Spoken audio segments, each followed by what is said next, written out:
Buenas tardes, vamos a comenzar la clase de electrónica de potencia Villa María. Vamos a ver. Vamos a buscar el archivo de hoy.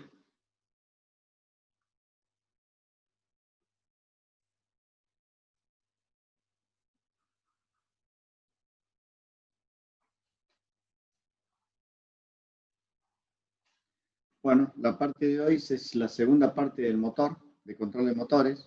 Vamos a ver control de motor de inducción. Ya vimos la clase pasada cómo caracterizar el motor, cómo identificar los parámetros. Y ahora vamos a ir a un control de motor teniendo en cuenta dos opciones que hay disponibles, que una es el control escalar y la otra es el control vectorial. El control escalar lo que tiene es utilizar la metodología de control de variación de velocidad síncrona, es decir, a medida que modificamos la velocidad síncrona con un inversor de frecuencia variable en el motor, podemos variar la velocidad variando ese parámetro, esa variable que sería la velocidad síncrona. Recuerden que al variar la velocidad síncrona también tenemos que variar en una proporción el voltaje de esa tensión para mantener una relación de flujo dentro del motor. Ese método habíamos visto en la clase pasada que podía ser el control volt por Hertz o fuerza contraelectromotriz sobre Hertz. Esa o sobre la frecuencia, digamos. Luego tenemos, este sería el control escalar. El control vectorial, que está basado en una teoría digamos, de Blaschke y de Hasse, crean mitad de los 70, y después en los 80 se diseñaron métodos mucho más modernos, que se llama control del torque directo para motores de corriente alterna. Uno se llama Direct Self Control por Tin y Tien, y otro Direct Torque Control por Deppenbrook. Los papers de esto lo pueden encontrar en internet. Yo me voy a fijar si los puse, lo voy a anotar acá, si los puse en la página, en la carpeta donde pongo los archivos. Si no los puse, se los voy a poner para que ustedes lo vean, si alguien está interesado en ver esos papers. Paper de origen, digamos que es muy importante ver cómo es el origen de todo esto. De todos modos, la metodología está en los libros, la van a encontrar bien redactada a la metodología actual. En realidad, esta diapositiva la saqué del libro Control of the Electrical Drives de Leonard, que es la bibliografía número 1 que utilizamos nosotros. Hay libros más nuevos, pero esta bibliografía sigue siendo un clásico, digamos, así que tiene algunos tópicos, algunos tips, así que son muy interesantes. Para ver cómo se controla un motor de corriente alterna, en el caso del asíncrono, particularmente el motor asíncrono, lo que Blaschke intentó mostrar primero es cómo es el motor de corriente continua. Entonces, el motor de corriente continua sería este que está a la izquierda, y la idea es que independientemente si fuera representativamente, supongamos que este disco es el rotor, el eje mecánico del rotor, y que está girando a una velocidad omega, que en este caso es omega m. Resulta que para el motor de corriente continua, de acuerdo a cómo está conectada el bobinado de la armadura, y de manera tal como lo conectamos con las escobillas, a medida que va girando, va conmutando, de manera tal de que el bobinado que queda conectado siempre es un bobinado que está alineado con determinada posición. Entonces, la fuerza o el flujo de campo y el flujo de armadura, lo vimos en un motor de corriente continua, se mantiene estacionario en el mismo lugar y manteniendo ortogonalidad independientemente de la posición relativa del rotor. de manera tal de que si nosotros giráramos el disco, lo haríamos a través del punto rojo, moviéndolo hacia este lado, hacia en contra de la aguja del reloj. Independientemente de la posición que vayamos haciéndolo girar, la fuerza radial y la fuerza tangencial se mantienen ortogonales. Y la fuerza tangencial proporcionalmente a la corriente de la armadura. Por eso nosotros decíamos que torque electromotriz es igual a KT por IA. ¿Por qué? Porque este valor se mantiene, digamos, ortogonal respecto de la radial, independientemente de la posición relativa del rotor. Y este valor, R, es proporcional al flujo principal. Es decir, si modificamos el flujo, modificamos el punto pivot, entonces variaría la velocidad también. Y el flujo radial, o la fuerza radial en este caso, sería proporcional al voltaje de campo que le estamos aplicando. Así que este valor R y esta magnitud están relacionadas también con la velocidad que le podemos adicionar. Pero la velocidad, el par, digamos, el par electromotriz está ligado a la corriente y, bueno, esa sería la situación y se mantiene esta ortogonalidad. Supongamos que lo tenemos aquí al pivot, acá estaría la fuerza tangencial y aquí estaría la fuerza radial, manteniéndose siempre esta relación de ortogonalidad. ¿Cómo es el motor de corriente alterna?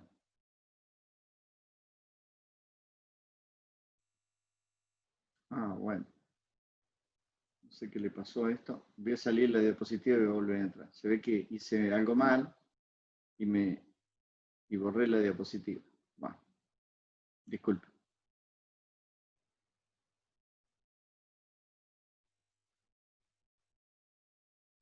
¿Cómo sería un motor de corriente alterna? Bueno, un motor de corriente alterna sería lo que está dibujado a la derecha.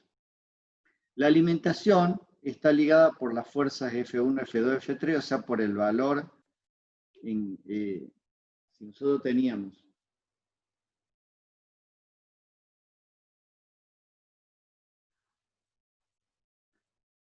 ABC y un vector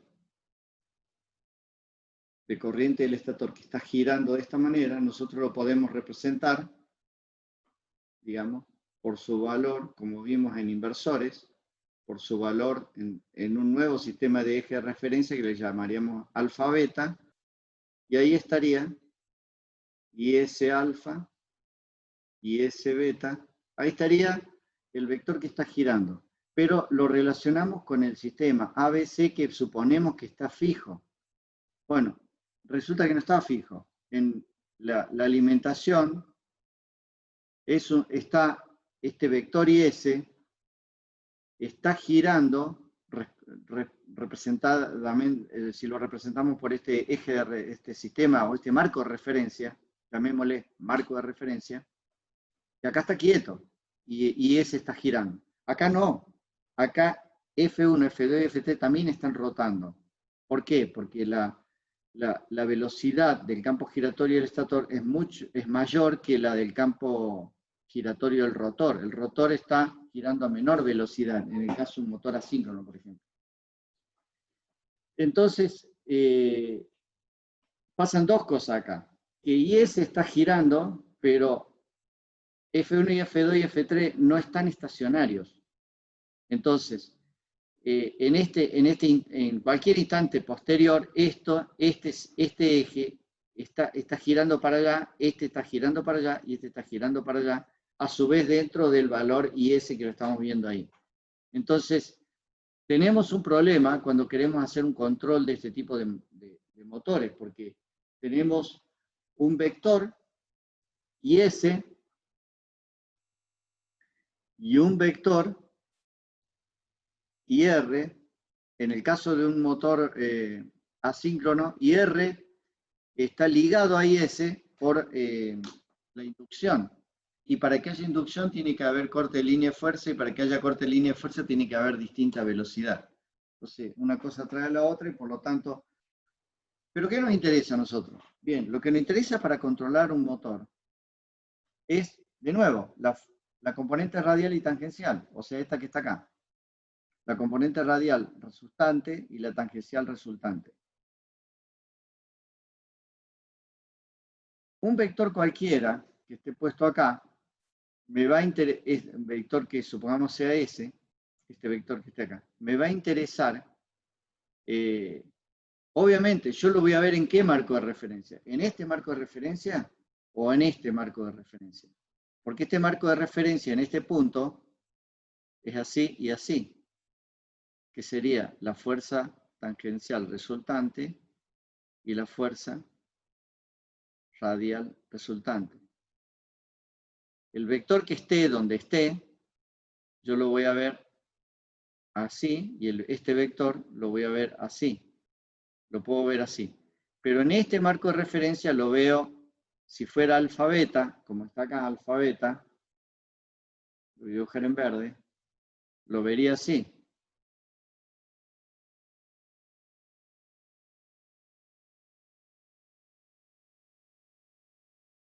Lo vería así. Entonces, depende de cómo use este marco de referencia, de cómo me vincule con el marco de referencia, es cómo voy a tomar la muestra para censar y para controlar.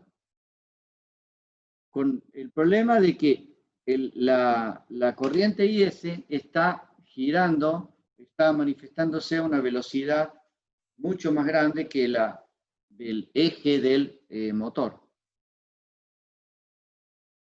Entonces, la R por la fuerza tangencial resultante, entonces es proporcional al torque. Pero a mí me interesa esta componente. Entonces, si este es el vector IS, esta componente me va a interesar para el torque. Y esta componente me va a interesar para la velocidad. Aquí es muy fácil, porque el vector siempre, las dos vectores están alineados. Por eso yo podía utilizar ecuaciones que en realidad son vectoriales, ecuaciones escalares.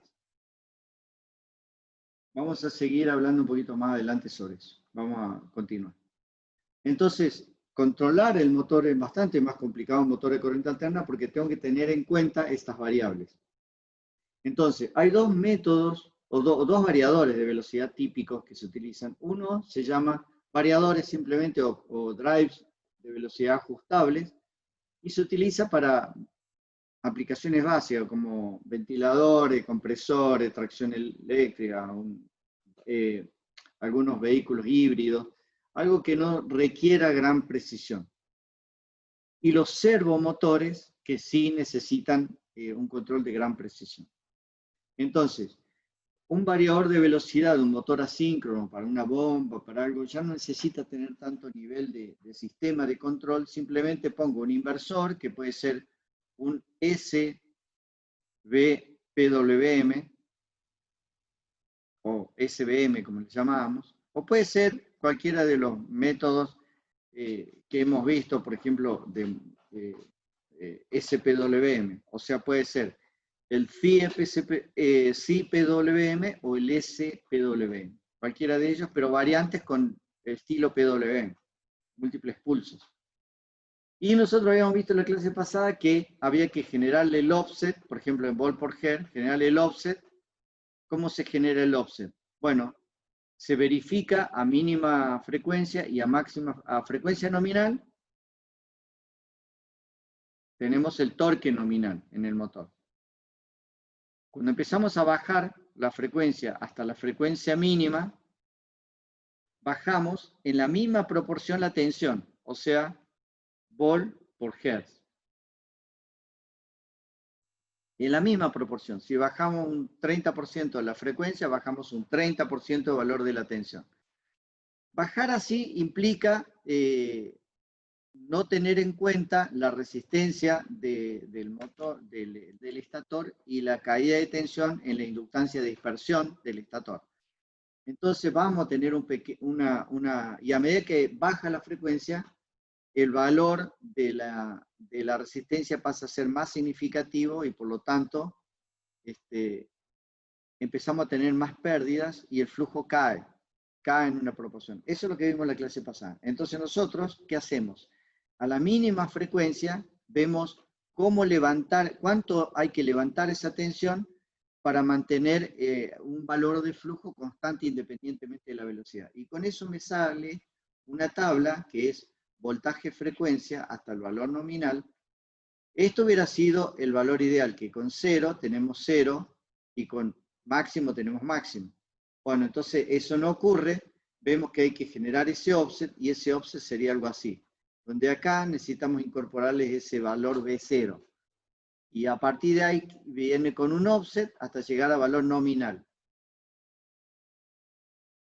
Obviamente llegamos al voltaje nominal. Esto se hace con una sola medición o con 2 o 3 mediciones acá, pero con la mínima ya estaría suficiente. Ya sabemos cuánto es el offset que hay que agregar. Y con esto en realidad no necesitaríamos hacer la caracterización del motor, simplemente medimos a la mínima y sabemos cuál es el valor de compensación y nada más.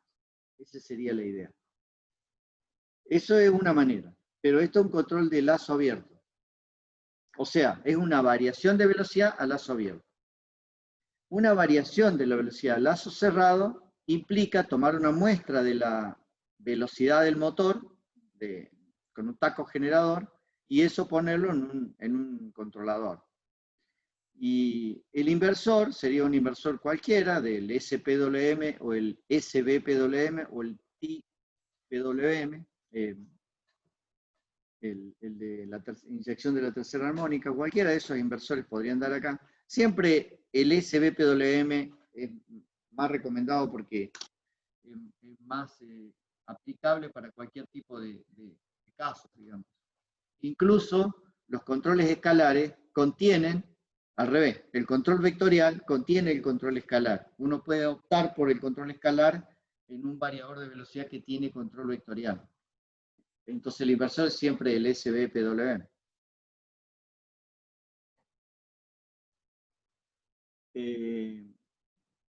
Entonces, tomando una muestra, acá tenemos omega m, velocidad del motor, y acá también. Y acá nosotros tenemos la velocidad que queremos que tenga el motor. Y de la diferencia pasamos por un controlador PI a la salida, más o menos, se caracteriza la velocidad de deslizamiento.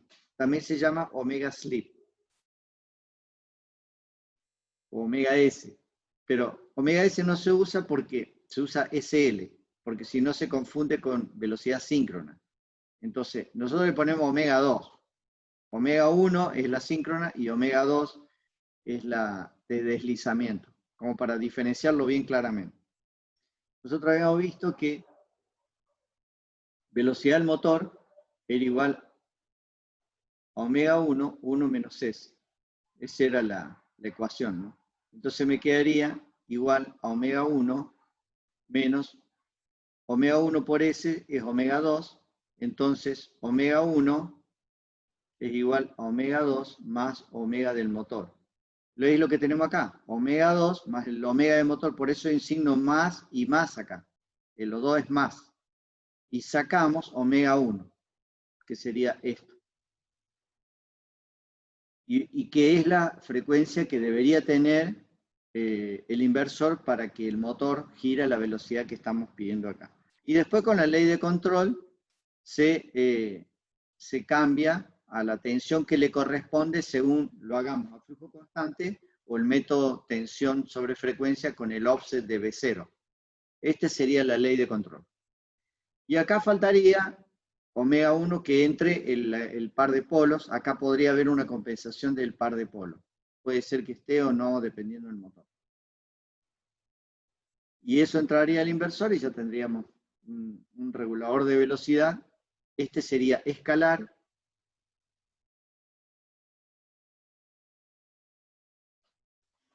Que se llama por regulación, por control de deslizamiento, porque estamos controlando esto, omega 2.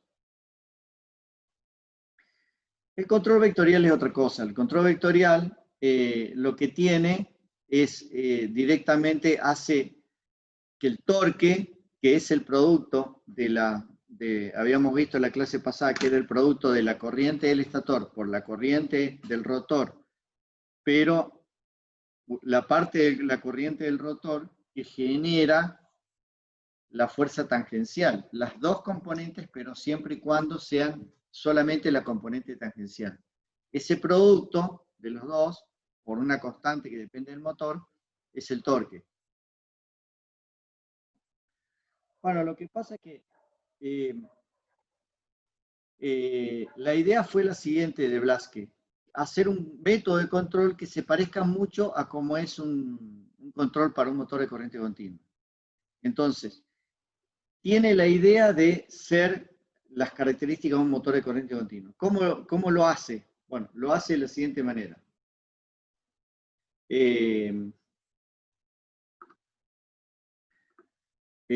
Blaschke trabajaba en Siemens, por lo tanto tenía acceso a motores y a sensores y a modificar motores para hacer caracterizaciones especiales, digamos. Así que le pudo poner un sensor de flujo acá y otro ortogonal, y con eso ponerlo, obviamente estaban en el 76, así que de computadores y microprocesadores con DSP, olvídense. Él lo hizo como lo pudo hacer en esa época, digamos, con calculadores analógicos. Así que de aquí tomó una muestra, eso generó el seno y el coseno de ese ángulo medido, con esto detectó ese ángulo, que es el ángulo del flujo rotante acá. Leyendo el flujo rotante, yo le voy a mostrar una diapositiva que me interesó mucho, que Power Electronics, espero encontrarla.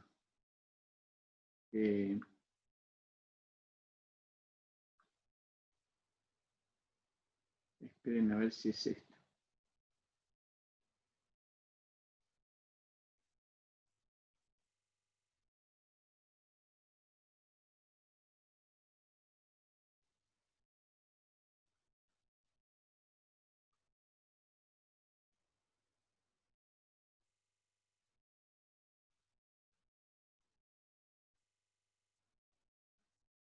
No. ¿A dónde la encontré? Bueno, yo la encontré y la puse en la nueva diapositiva anterior a esta, que la encontré y la ubiqué acá, que después se los voy a actualizar esta diapositiva. Tuve que actualizar esta diapositiva porque encontré de Capa. Capa es un profesor que trabaja para Texas Instruments. Acá está. Lo que hizo Capa fue tomar una diapositiva de Rías. En realidad, lo que hizo es lo siguiente. Bueno, ¿cómo está distribuido el bobinado sinusoidal? Esta es una fase. ¿Cómo está distribuido el bobinado sinusoidal en un motor que tiende a ser un servomotor? Entonces, se distribuye de esta forma, más concentración de bobinado acá, menos en los laterales, y al final casi nada en una de las fases. Después hay que poner las otras tres. Y lo que mostró, fíjense, el flujo resultante está en verde para un motor monofásico. Ahí lo que dice Capa, sí, está muy bueno, pero no es un vector que está rotando. Nosotros necesitaríamos un vector rotando para poder generar esto. Esto fue creado por este diapositiva, en realidad fue creada por Rías, el profesor Rías de la Universidad de Minnesota, en donde ahí también trabaja Ned Mohan, que es el libro que tenemos nosotros en Ned Mohan. Así que las diapositivas son tomadas de ahí, él hizo muchas imágenes muy lindas. Si ustedes entran a la página de profesor Rías, pueden encontrar muchas imágenes muy buenas. Yo, todas las diapositivas de los vectores rotantes generadas para inversores, las saqué del profesor Rías. Lo que hizo es, lo que se hace en un motor, en realidad, es agregar tres fases. La fase A, la fase B y la fase C. Entonces queda así el motor con tres fases y cada una de ellas con el bobinado no concentrado, sino distribuido, con una distribución sinusoidal, por eso acá parece más grueso, acá más finito, porque en realidad esta es la distribución sinusoidal de la fase B, de la fase A y de la fase C. Y así queda el motor de corriente alterna. ¿Cómo se genera el campo rotante? Bueno, el campo rotante lo vimos, esta diapositiva se la mostré en inversores. Aquí se genera el campo de la fase A, el campo de la fase B, el campo de la fase C, que sumada a las tres, me queda este vector que está rotando. Esto es el campo rotante resultante de un motor de corriente alterna. ¿Qué lo vimos en inversores? Estas dos diapositivas las vimos esta la usamos para realizar el vector espacial. Pero esto es tomado también de cómo lo ve un motor. El motor de corriente alterna ve este campo resultante de esa forma, está rotando de esa forma, generada por las tres fases que están allá arriba.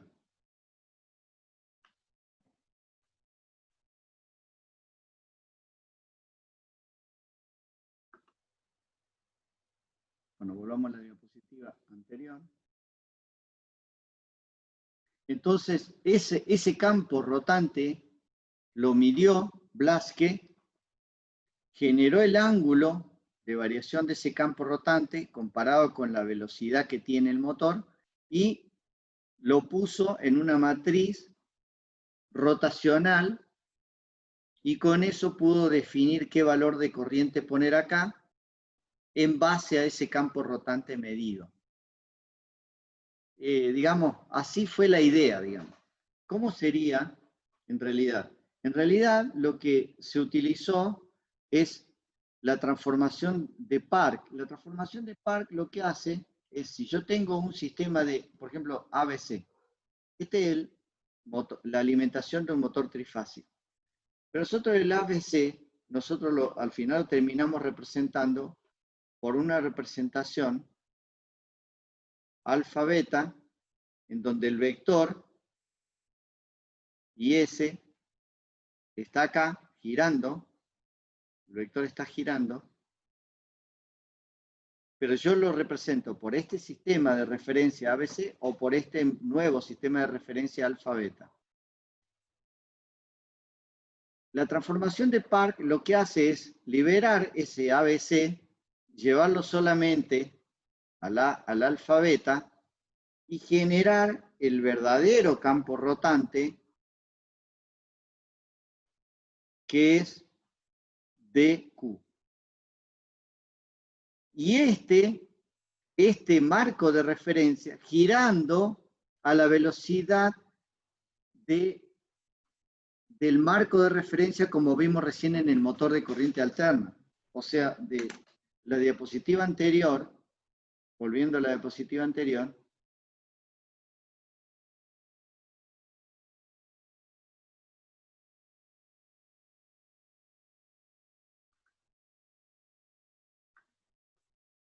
a esta.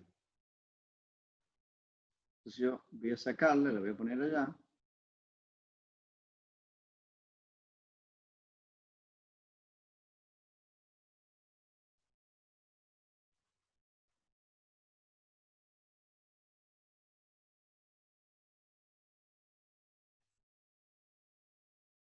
A esta.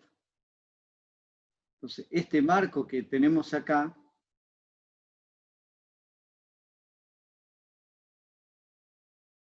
lo estamos poniendo, lo estamos llevando referenciado a este. Para referenciarlo, lo vuelvo acá. El sistema DQ que estamos poniendo ahora,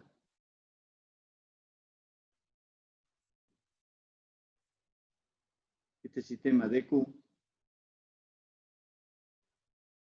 va a estar girando a esta velocidad, va a estar alineado a eso. Si yo quiero medir ese vector en particular, puedo hacer un marco de referencia estacionario como el alfa beta, pero ¿qué pasa?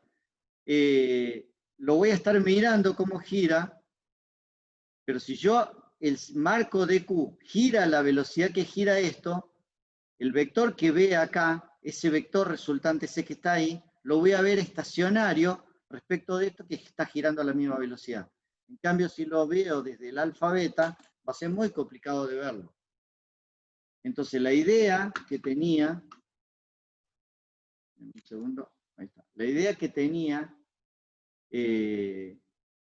Blaschke es generar esta transformación, que es que después la nombró como transformación de Park, que es, ustedes estudiaron que para cambiar un vector está puesto acá. Vamos a poner en azul. Este es un vector que está puesto acá, ¿verdad? Este vector lo puedo leer así o lo puedo leer así, según cómo lo vea en cuál de los dos marcos de referencia. Pero ambos marcos de referencia están vinculados por ese ángulo que es este ángulo, por ese ángulo.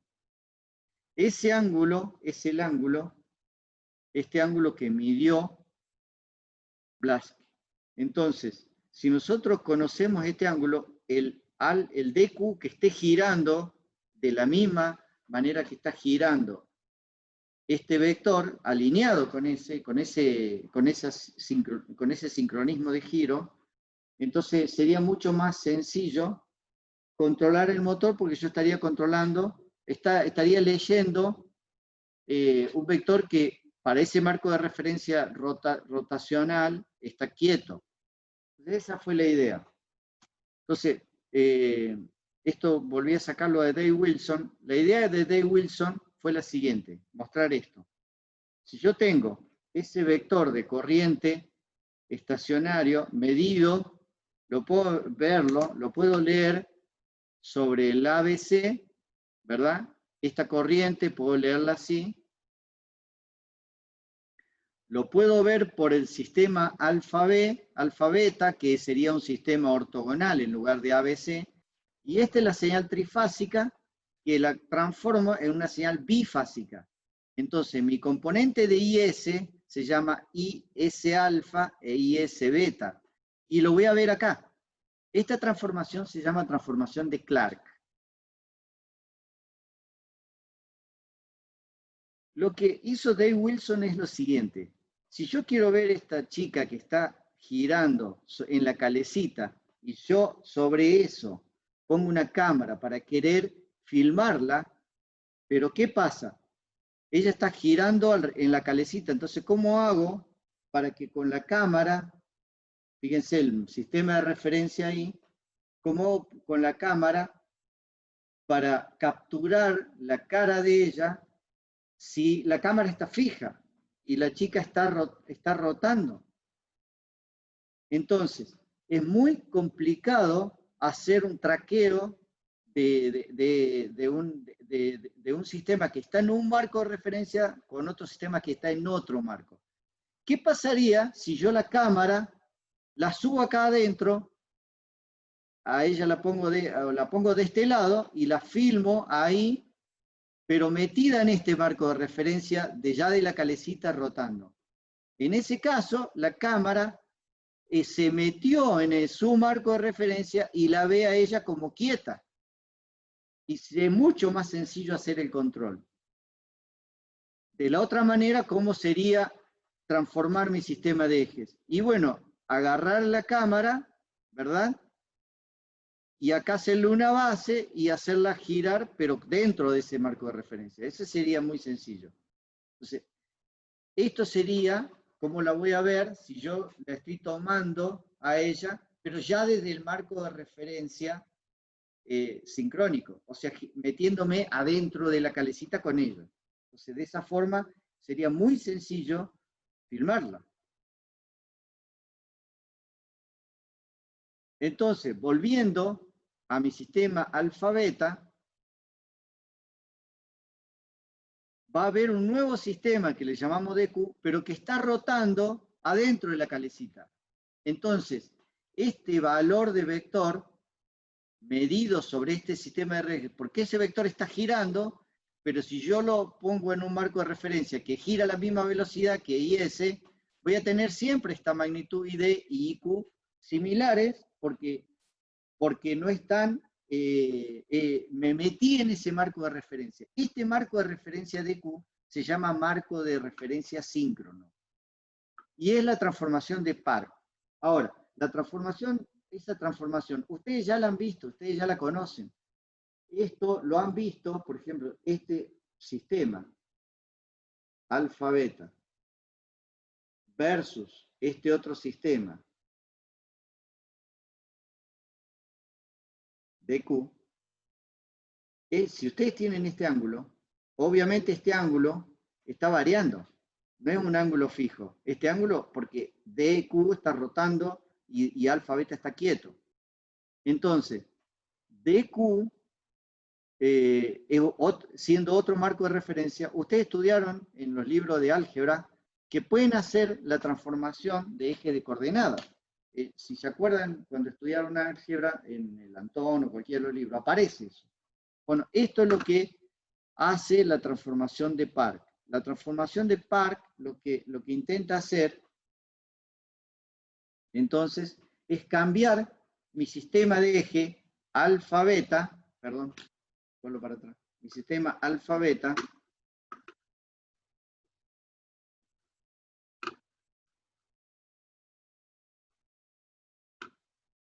un segundito, mi sistema alfa beta la cambio por mi sistema de Q, pero de este lado lo veo como continuo. Esta transformación que está acá, es la transformación de eje de coordenada de Euler, que lo vieron en los libros de álgebra.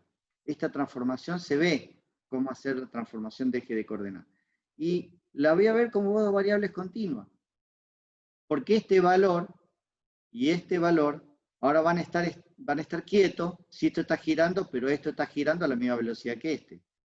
Entonces, ¿cómo lo veo? Bueno, Dave Wilson hizo esto que está muy bueno, por eso se lo tomé de las diapositivas como él trabaja en Texas, estaba muy interesado por hacer, digamos, diapositivas muy didácticas para mostrar cómo hacer las transformaciones en el DSP. Así que del lado izquierdo tienen cómo leen la representación aquí en el sistema alfa beta. ¿Cómo lo leerían? Al vector que está rotando, ese vector de campo o de flujo, ¿cómo lo leen? Fíjense que son dos variables, B alfa beta y alfa, fíjense que están variando, como una señal de alterna. En cambio acá, el valor, la magnitud de los dos está quieta. La magnitud no cambia. ¿Por qué? Porque mi marco de referencia DQ está girando a la misma velocidad síncrona que está girando el vector. Entonces es mucho más sencillo controlar, porque yo tengo que controlar esa variable y esta variable. La variable D es relacionada con la velocidad, la variable Q es la relacionada con el par. Entonces, yo simplemente hago un sistema de control que lea los dos, lo identifique y después los compare, pero son dos valores de tensión continua, que es lo que muestra acá. Son dos valores aquí todavía siguen siendo valores de alterna, pero cuando hago la transformación pasa a ser tensiones de continua. Entonces, hacer un sistema de control, que yo le pongo una referencia de continua, y a la salida me devuelva la diferencia o la relación que tenga que tener por el control, pero siempre variable continua, y después la vuelvo a antitransformar para llevar alterno. Pero un segundito, voy a prender la luz.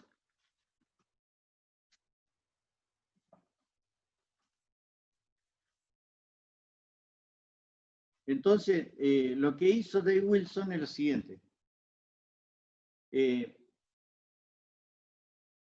Yo voy a tener sistema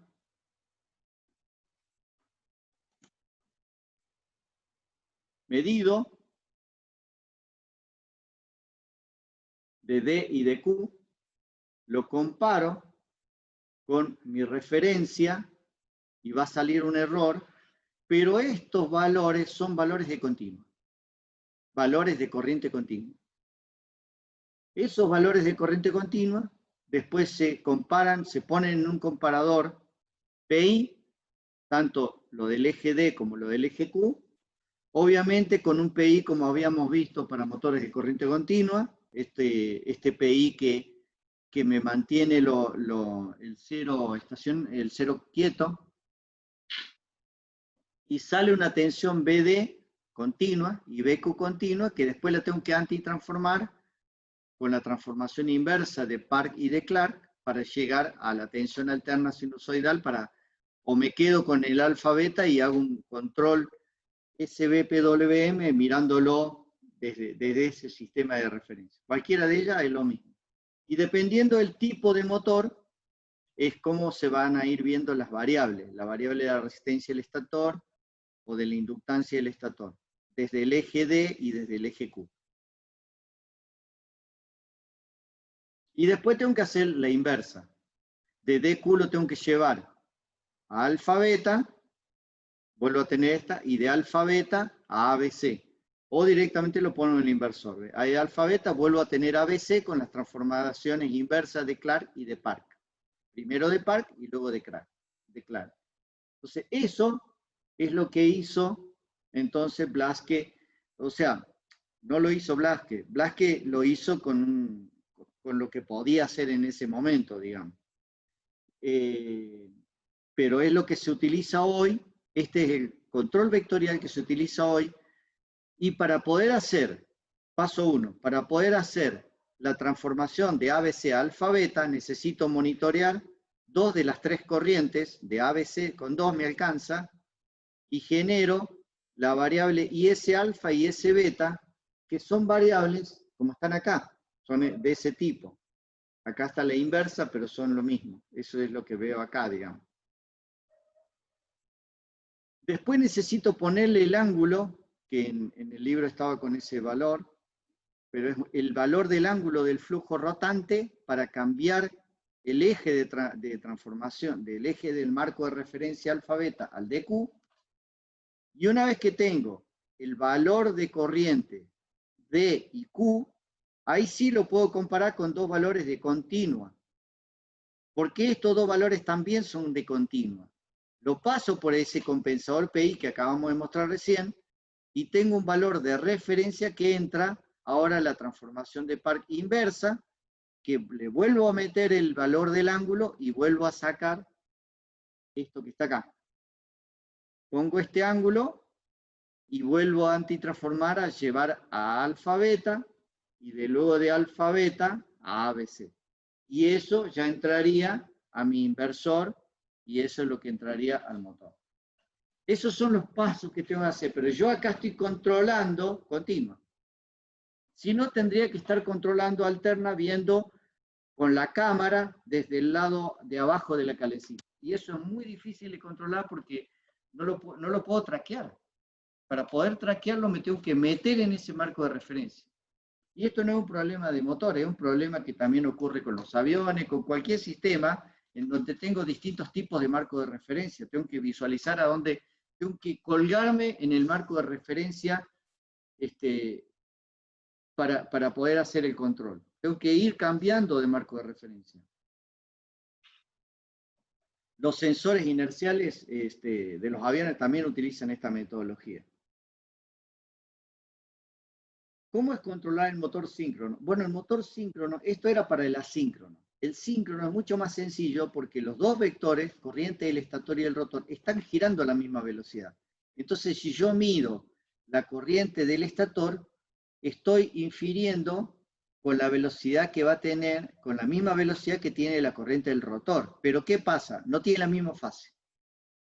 Entonces no podría saber cuál es la fase. Entonces aquí necesitaría yo monitorear con un sensor para saber exactamente la fase que tiene y hacer un control.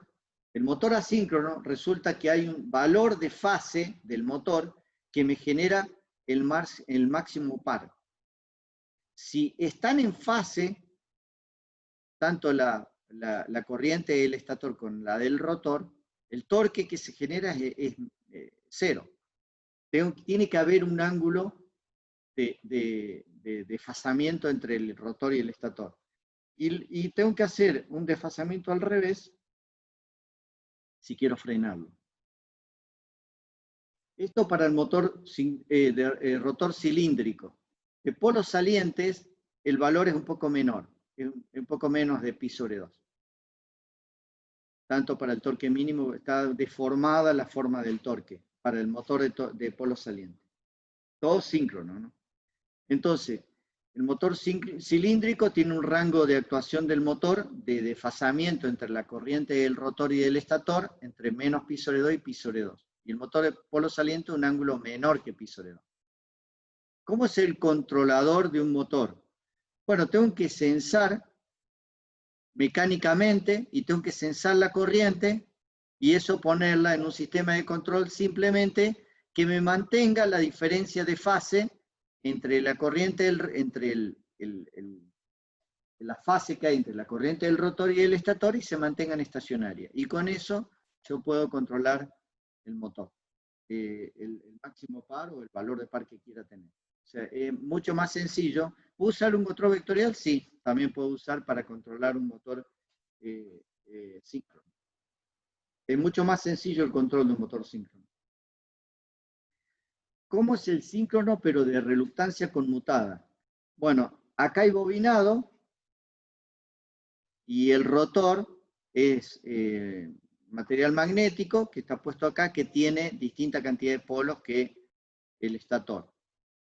Entonces, acá está dibujado cómo sería el estator está bobinado, por ejemplo acá lo hago de 3 fases de bobinado y con 4 polos, dos, digamos, como es un material magnético no tiene polaridad, digamos, pero así sería el rotor.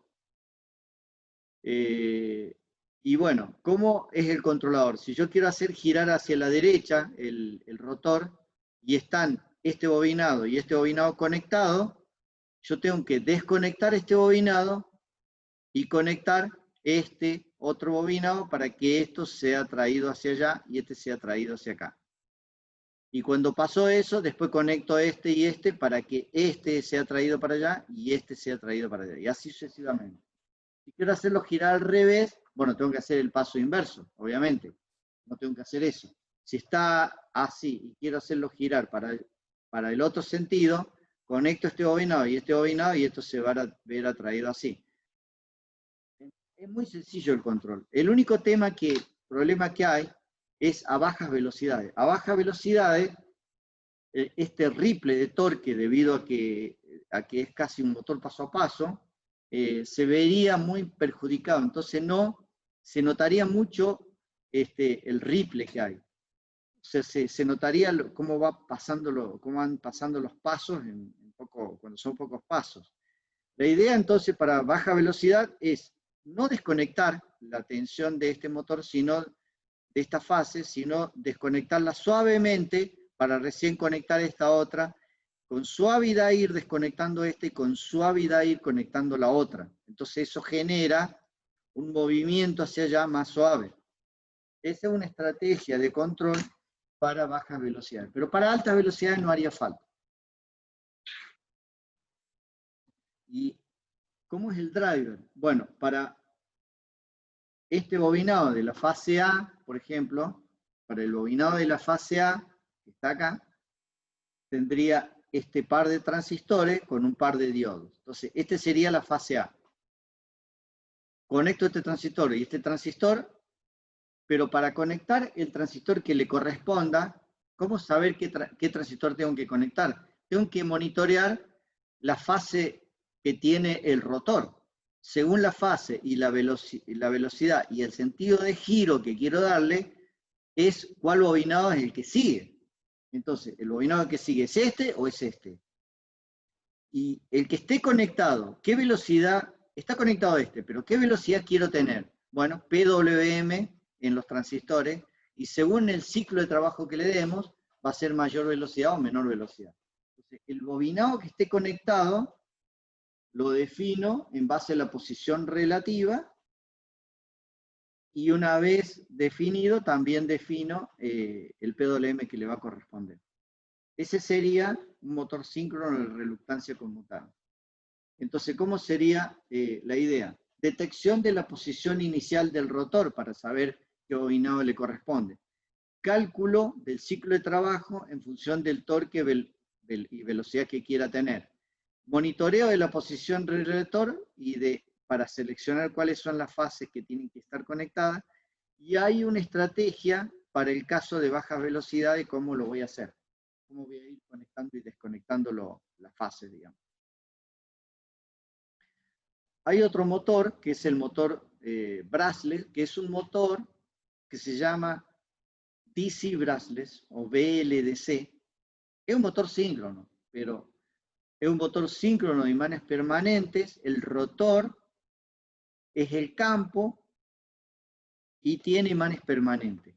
Y el estator es la armadura, es al revés del motor de corriente continua. El rotor es la armadura, pero ¿qué pasa? Yo para conectarme al rotor tengo que hacer el switcheo con las escobillas. Bueno, acá, para conectar el bobinado, hago el switcheo con transistores porque la armadura es la que está quieta, es la fija. Y el campo es la que está girando, que tiene los imanes. Está al revés del otro motor. Y es mucho más sencillo, por eso muchas veces se llama DC brushless. Cuando es un motor síncrono.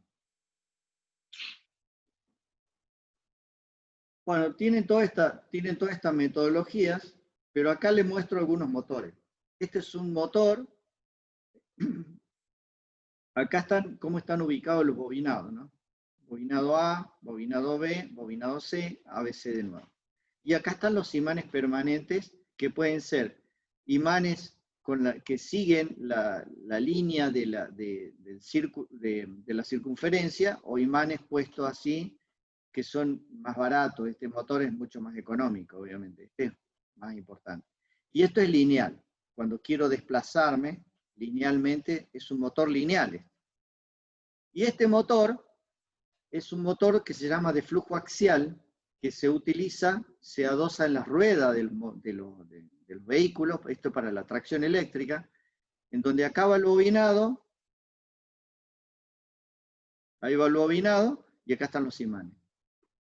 Y con la diferencia que yo puedo conectar varias placas de esta y de esta, según el torque, la potencia del motor que quiera tener. Puede tener 2, puede tener 4, puede tener paralelo un montón de estos puestos.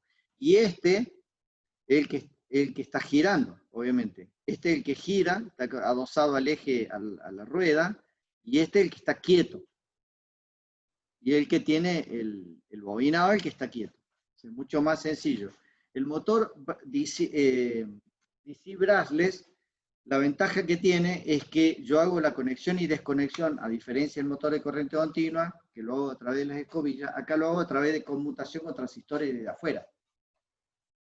No hay pérdidas no hay chisperío, el mantenimiento es muy bajo solamente de los rodamientos, es de bajo mantenimiento y no hay, puede ser utilizado en ambientes explosivos y tiene un modo de funcionar muy similar a lo que vimos con máquinas de corriente continua.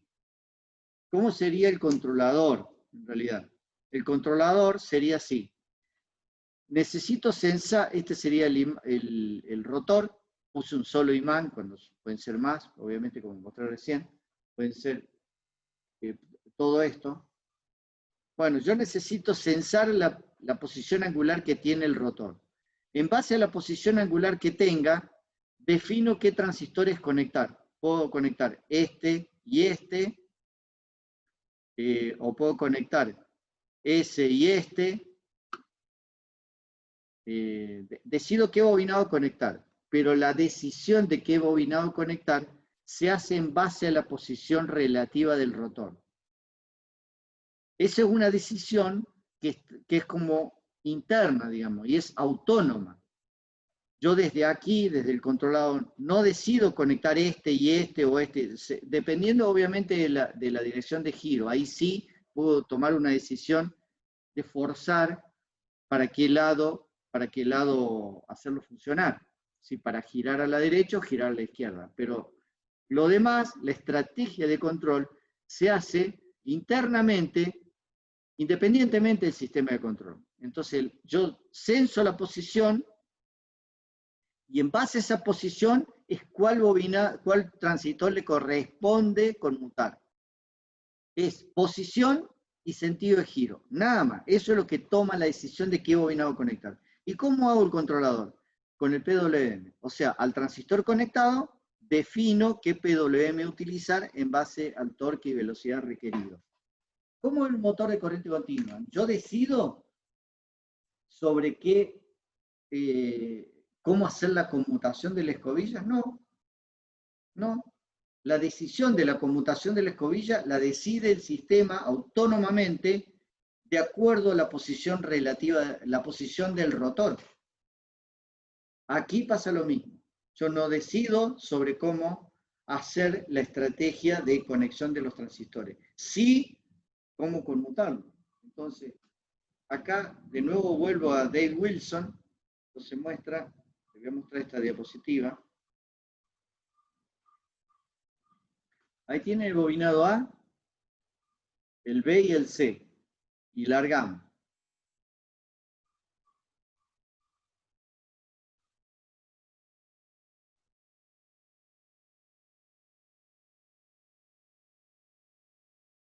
Así funciona el motor brushless. Casi como un motor paso a paso, porque estos son imanes permanentes.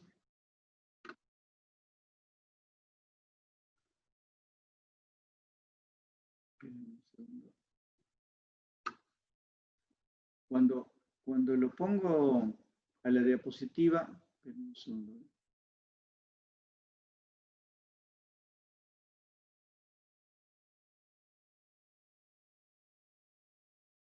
bueno, después lo voy a configurar bien, porque cuando pongo la diapositiva a funcionar, se me va el puntero del mouse, se me va a la laptop, porque tengo un monitor. Tengo la diapositiva en el monitor.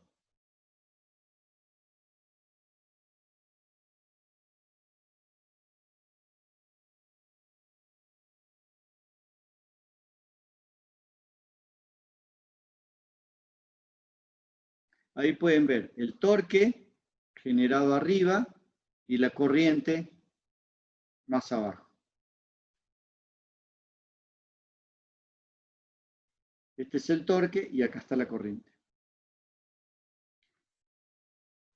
Y este sería más o menos cómo voy conectando los transistores, ¿de acuerdo?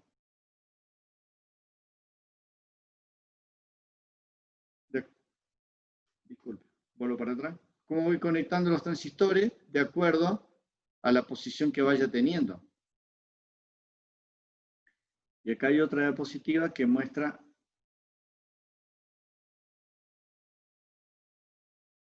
arriba cómo lo censo en anaranjado y abajo en azul, en negro, la tensión que va teniendo la fase y abajo en verde cómo va conmutando los transistores.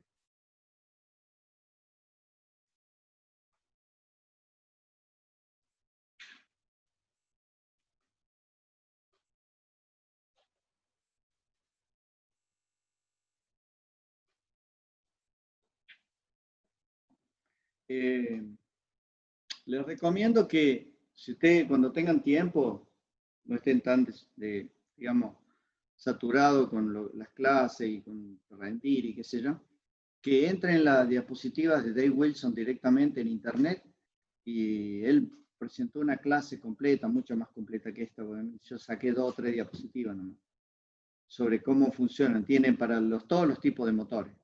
Así que este sería cómo sería un sistema de control de un motor brushless.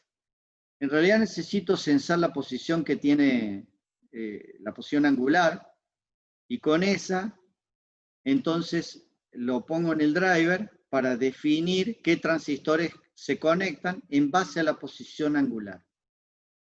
Una vez que decido sobre los transistores, viene por este lado el PWM, o sea, el ciclo de trabajo que le corresponde a esos transistores.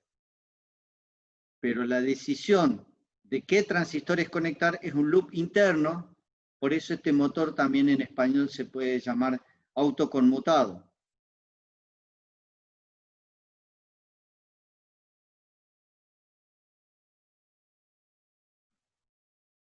ese loop interno de control y de selección de los transistores se hace en base a la posición que tiene el rotor.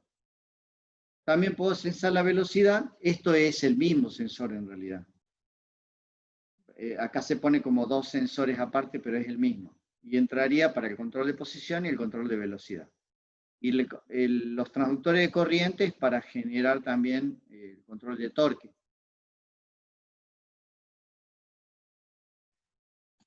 Bueno, por último, yo les recomiendo que tomen la diapositiva de Texas Instruments que se llama SPRA284A y vean cómo es un ejemplo de un control de motor de inducción de volt por hertz, o sea, escalar, y con un inversor SB-PWM. La idea, la consigna, es hacer un control por deslizamiento, un sistema de control en donde este método lo estuvimos viendo recién. Acá yo, después de este controlador, saca omega 2, aquí sería omega m y esto es omega 1. Lo paso por el par de polo para definir bien la velocidad síncrona. Y aquí con el método de voltaje, acá entraría voltaje y acá entra tensión, y eso va al inversor, que es el SB-PWM.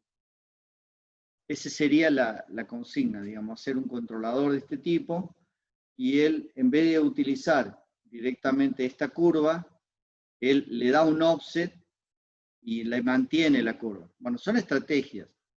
Yo prefiero, generalmente, tomar el valor mínimo y de ahí tirar una línea de esta forma.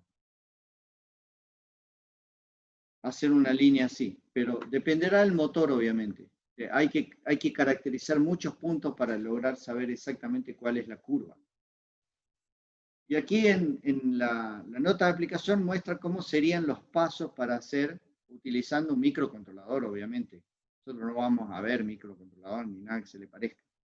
Pero si esto lo sacamos de inversores, la frecuencia que le corresponde, hablamos cuando vimos inversores, que es la frecuencia muestreo.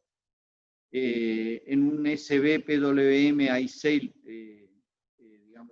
áreas, 6 sectores, sectantes le llamamos, 2 a la m cantidad de bits, step es la cantidad de divisiones que vayamos utilizando en el inversor, la cantidad de divisiones. La cantidad de divisiones en general está relacionada con la cantidad de bits. Si tiene 8 bits sería 256 divisiones, y que podemos lograr mucho más divisiones cuando más bits pongamos. Así que en general, esto que muestro acá, en realidad ya lo mostré en inversores, que lo saqué de acá en realidad, y vimos que con 16 bits es lo mínimo que podemos utilizar para una resolución, para una buena resolución de hertz del motor. Así que en general menos de 16 bits no se puede utilizar para controlar, más obviamente sí. Y ahí quedaría un diagrama en bloque de cómo sería un controlador para un motor asíncrono. Texas Instruments tiene esto mismo para motores síncronos, para motores brushless, para motores asíncronos,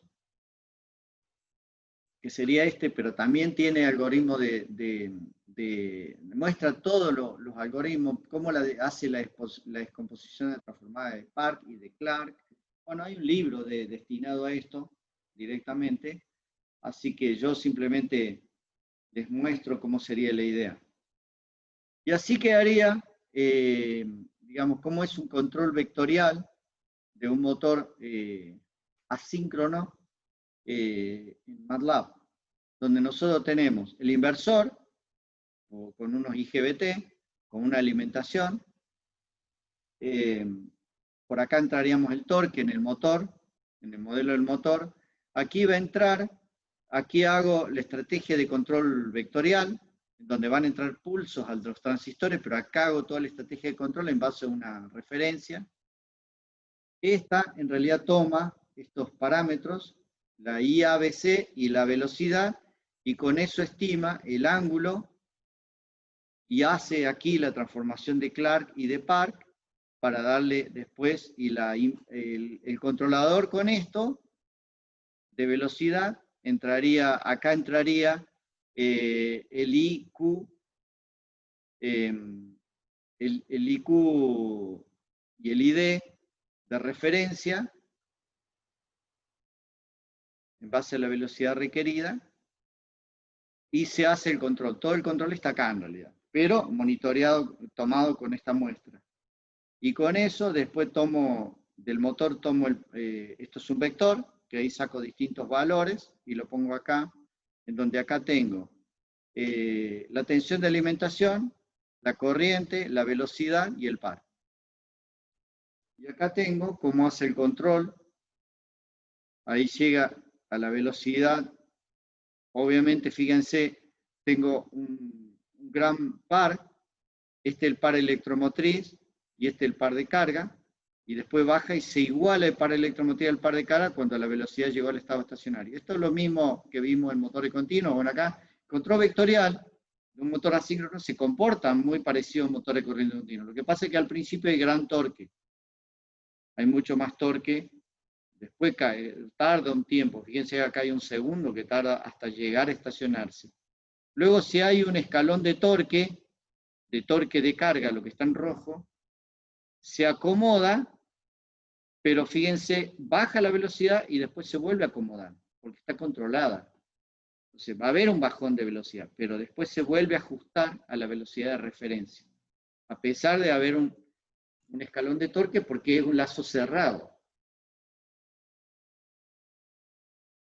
Bueno, esa diapositiva la van a encontrar, digamos, en MATLAB. Yo se las dejé disponibles a la diapositiva, así que no sé si la tengo a mano, pero la busco.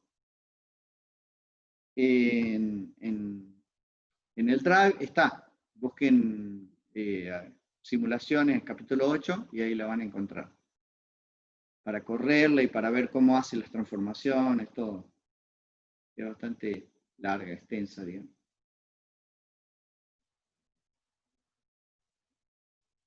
Vamos a ver si la tengo a mano. Es la diapositiva dentro del control of base drives.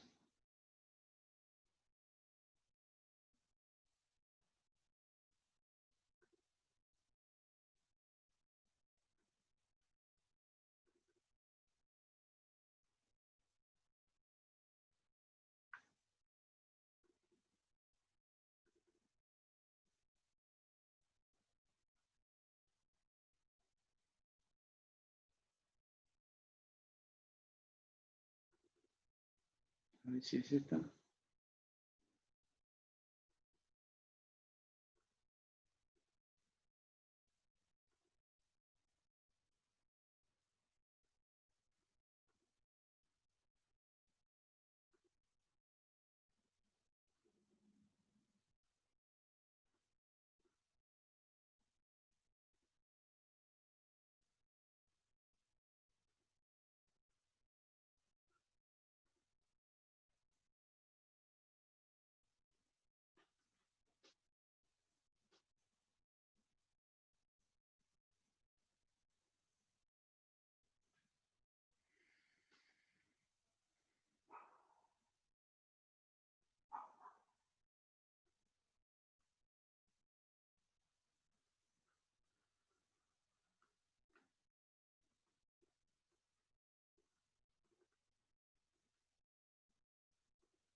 Bueno, ahí tienen, fíjense que acá entra la velocidad del parámetro medido, velocidad entra también por acá hay un controlador, entra la corriente acá, vuelve a entrar por acá, y bueno, y acá hace la transformación ABC a DQ, entra el cálculo del estimador del ángulo, y eso entra acá adentro, perdón,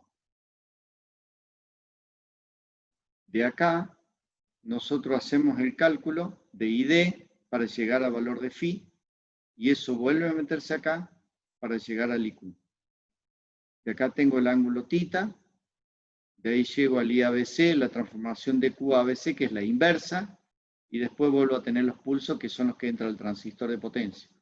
Acá hago la primera parte, digamos, hago el cálculo, los distintos cálculos, y después que lo calculo, bueno, lo llevo a los transistores.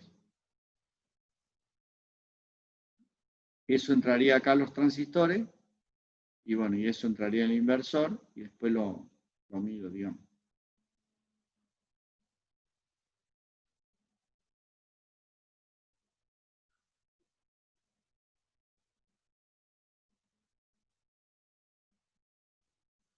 Aquí le puse un torque, como le mostré recién, que va cambiando, el torque va cambiando de valor inicial 10 Nm a 50 Nm en un step time de 1.8. Ahí lo ven funcionar.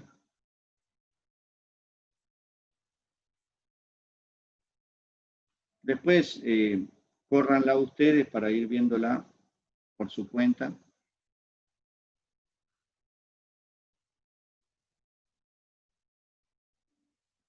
La corriente acá se achica porque el torque se ajusta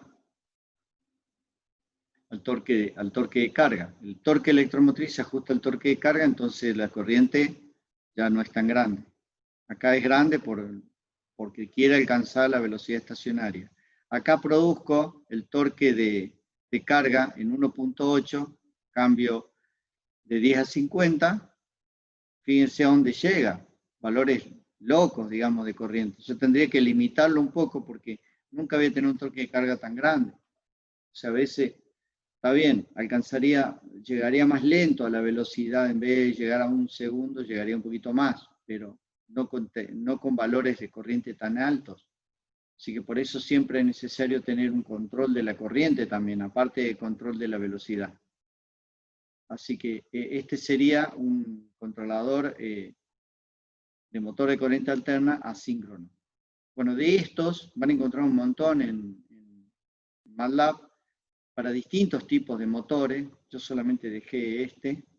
También tienen de brushless y algunos más. Yo le dejé uno de brushless también para que ustedes lo chequen. Pero esa sería la idea del controlador de un motor de corriente alterna. Bueno, ahí tienen la bibliografía. Obviamente no puse la de Dave Wilson, porque la de Dave Wilson simplemente tomé las diapositivas que las puse, las fui poniendo en la referencia acá. ¿Sí? Tendría que actualizar la diapositiva poniendo que también utilicé de Kappa Electronics, que es como una asociación que tiene Dave Wilson, la cual es el socio, digamos, principal, que se dedican a enseñar todo esto. Y hay muchas diapositivas y clases en internet de Dave Wilson, porque él empezó dando clases sobre DSP aplicado para Texas Instruments. Bueno, si tienen preguntas, con esto estaríamos cerrando entonces motores de corriente alterna y vamos a hacer un breve descanso y después continuamos con la última parte que es UPS. Bueno. Bueno, vamos a continuar. Vamos a ver ahora UPS, que es fuente de energía ininterrumpida. Los UPS pueden ser fuera de línea, offline, en línea, online, o un intermedio entre los dos que se llama interactivo con la línea.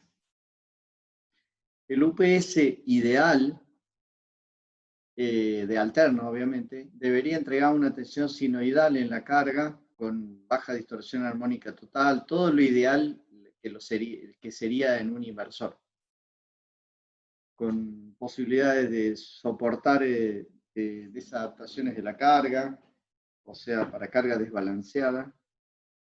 Lo ideal es que trabaje en línea, o sea, online. Vamos a ver qué es online. Baja distorsión armónica total, alta eficiencia, bypass con una fuente redundante en caso de falla. Esto pertenece a las características de online. bajo ruido acústico, aislación eléctrica de la batería, entrada y salida, bajo mantenimiento, bajo costo, tamaño, peso, y así sigue una larga lista de cosas ideales. ¿Cómo es la normativa para los sistemas de alimentación? Bueno, no todos los sistemas, no todas las cargas admiten fluctuaciones en la tensión, interrupciones en la tensión. Lo que dicen las normas, por ejemplo la IEEE 466, especifica que cualquier sistema que esté conectado debería poder soportar, por ejemplo, si cumple esta norma, debería poder soportar hasta 100 microsegundos un 200% de amplitud de la tensión por encima del valor nominal, pero durante este lapso de tiempo. Si es hasta 1 milisegundo, podría soportar hasta el 100% sin destruirse. Si es en medio ciclo de 60 Hz, hasta el 30%. Y una interrupción total de medio ciclo para 60 Hz, ¿no? Y luego, después de los 100 milisegundos, ya estacionarse en un valor alrededor de el valor de valor mínimo, B mínimo y B máximo de entrada, dentro del valor estándar 1, digamos. Hay otras normas, pero cada uno de los sistemas está diseñado para cumplir con la normativa, digamos, en cuestión, pero la interrupción de la corriente digamos, total debería poder ocurrir sin que se destruya el equipo. No es que el equipo pueda soportar interrupciones tan largas, digamos. Hay sistemas que para poder soportar esta interrupción tan larga de 8,3 milisegundos con 0 de voltaje, debería tener un UPS conectado en el medio para poder soportar esto. Si fuera de corriente continua, el UPS sería simplemente una batería conectada al bus, siempre y cuando el bus de la batería sea igual a este bus. Si no, en el medio tendrá que haber un convertidor. Aquí tendríamos que poner un convertidor de DC-DC para pasar la tensión de la batería a la tensión del bus. Eso por un lado. Por otro, dependiendo obviamente de cuál sea la tensión requerida por la carga. Si da con la batería, va derecho la batería. Y del lado de alterna, un convertidor, un rectificador que puede ser, dependiendo de la tensión del bus, controlado, en donde nosotros podamos regular la tensión para la carga de la batería y para la alimentación.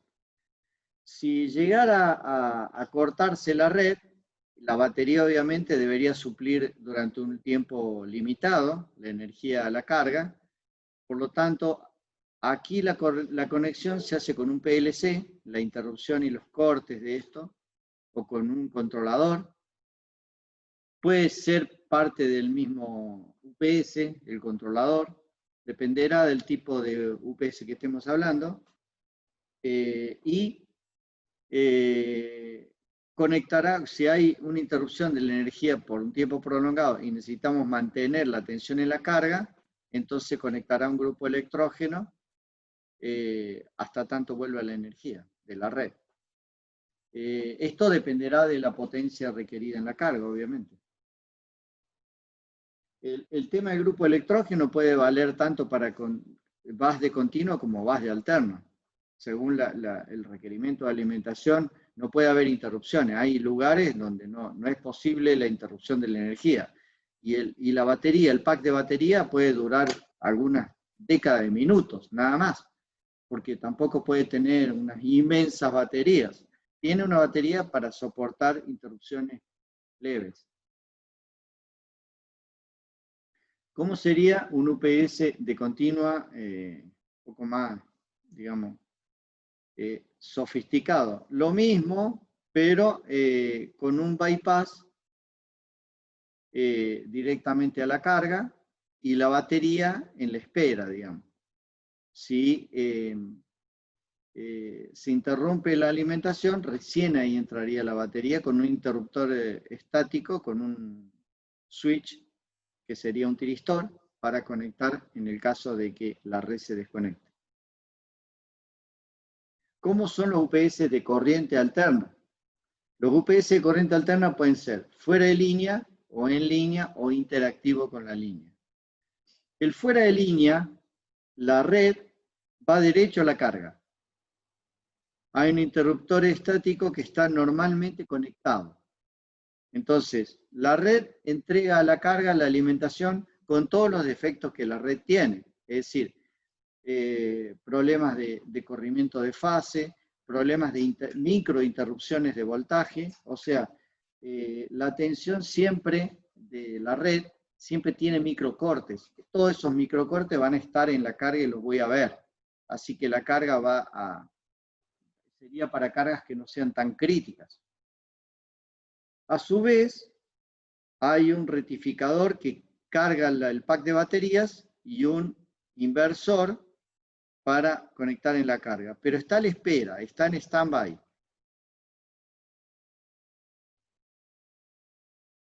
Cuando la red se desconecta, entonces el inversor se conecta con la carga. Recién ahí se hace. Acá puede haber una interrupción comandado por el mismo switch que me lo mantiene desconectado. El inversor está conectado, pero está a la espera. Cuando hay una interrupción de la red, se abre el circuito por acá, se abre el circuito y se cierra. Entonces el inversor entrega energía a la carga cuando haya interrupción de la red. Si no, siempre el banco de batería está cargándose a la espera y el inversor está a la espera. Por eso se llama fuera de línea. El inversor no está en línea conectado. Solamente se conecta cuando hay interrupción de la red. Ahora, cuando la red vuelve,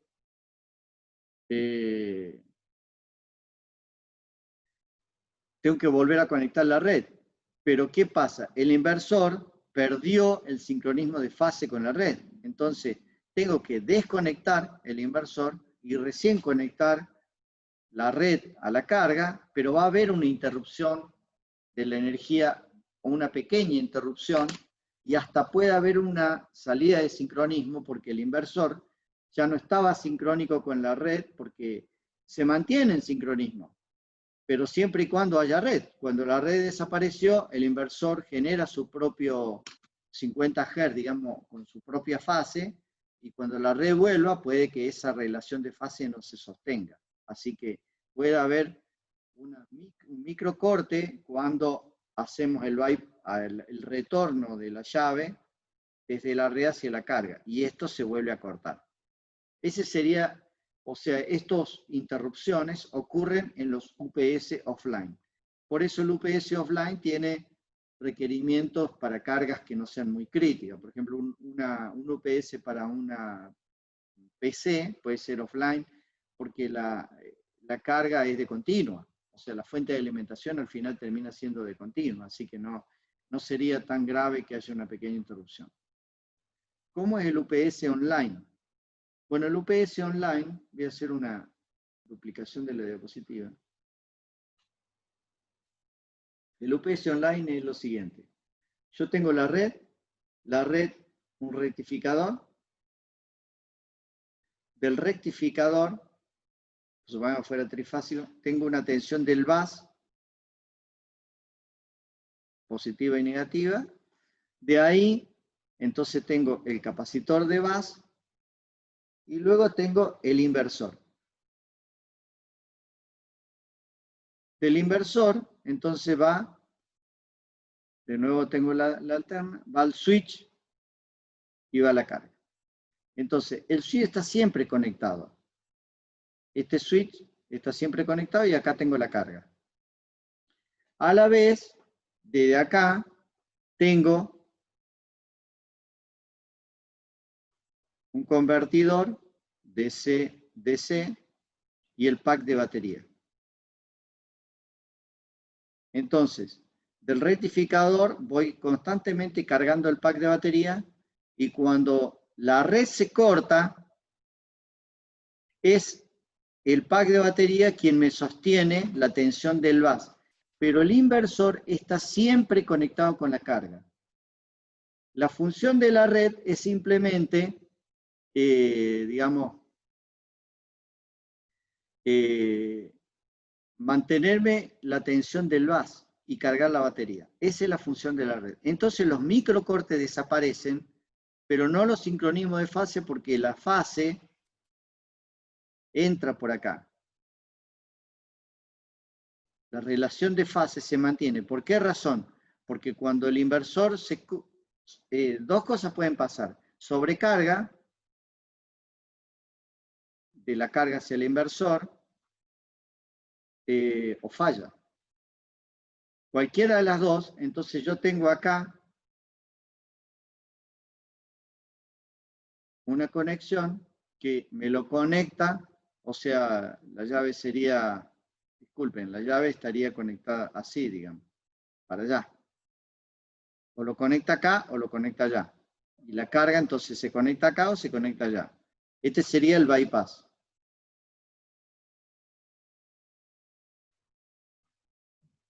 Entonces, el UPS online, el inversor siempre está conectado en línea con la carga. Y la red tiene la función de alimentarme el bus del inversor y cargar las baterías. Acá no hay microcortes y no hay problemas de la tensión. O sea, la tensión es estable. Tan estable como sea estable el inversor, obviamente. Y con las características y calidad que el inversor quiera entregar a la carga. Cuando más ideal sea el inversor, mejor va a haber la carga, la tensión del alterno. Esa sería la idea del UPS online. Tiene mejores características, aunque el inversor está siempre conectado con la carga. En el fuera de línea, el inversor no está conectado con la carga. Es la red que va derecho. Solamente se conecta el inversor cuando haya digamos, un corte de la alimentación.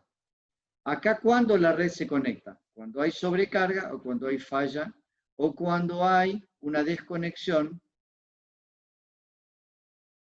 del UPS por mantenimiento. Este puede ser otra opción de que yo necesite la red conectar, hacer el bypass. Este switch de bypass, ¿cuándo conecta? Y cuando se corta el inversor, o sea, la falla de que haya una sobrecarga o que falle es menor. Los inversores están bien diseñados, pueden soportar mucha sobrecarga, pero si hay una excesiva sobrecarga, ahí sí hago el bypass. Pero como estaba en fase con la red, el bypass no necesita un microcorte muy grande porque la tensión del inversor guarda la fase de la red. Entonces, en caso de sobrecarga, no voy a tener problema de corrimiento de fase entre la red cuando hago el bypass. Esos serían los bloques, entonces tengo la red, la entrada, el rectificador, el cargador de baterías, acá tengo el B-bus, acá estaría el capacitor de bus, y el inversor va derecho a la carga, digamos. Y el cargador de batería lo puedo tener por acá o lo puedo tener por acá. Acá está dibujado de los dos lados. Yo lo puedo sacar de acá o lo puedo sacar de acá según como me interese, ¿no? Y el control, necesito hacer el lazo de control para el rectificador y para el inversor. El rectificador puede ser no controlado o en este caso que es controlado. En este caso el rectificador es controlado, ¿por qué? Porque tengo que tener la tensión del bus en un valor estable. El pack de baterías puede ser a la tensión del bus, pero tendría que tener unas baterías que se mantengan este valor, en donde el rectificador sí va a tener que ser controlado, o tener acá una fuente conmutada para hacer la carga de la batería.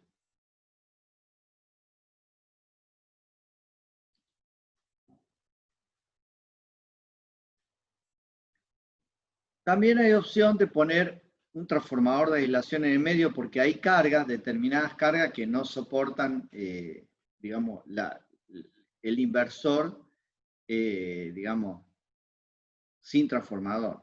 Entonces, este inversor puede tener un transformador, pero sería un inversor SPWM o TRI-SPWM con salida de transformador. Si no, yo podría hacer un convertidor de CAC, que sería una fuente computada, digamos, con llave H. El transformador de aislación, de nuevo lo convierto a continuo, acá tengo la tensión del bus, y acá hago el inversor. Esto es una fuente conmutada, le llama inverter, pero es una fuente conmutada, puede ser DC-DC, y acá tengo el transformador de la fuente conmutada, el rectificador de la fuente, el inversor y la carga. Esto sería una versión aislada en donde la aislación la hago con la fuente conmutada.